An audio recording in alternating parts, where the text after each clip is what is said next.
আগামী রমজান পাবো কিনা জানা নাই। গত রমজানে কত আল্লাহর বান্দারা বেঁচে ছিলেন, এই রমজানে দুনিয়ায় নাই। অনেকের বাবাও নাই, অনেকের মা নাই, অনেকের আপনজন দুনিয়ায় নাই।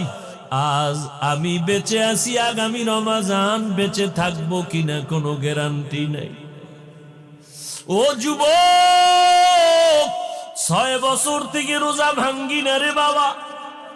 তুমি কেমন মুসলমান? আজকে তোমার 25 বছর বয়স, তুমি একটা রোজা রাখার জন্য নিয়ত করো না। ওরে আমার মাওলার ধরাটা কি তুমি দুর্বল মনে করেছো?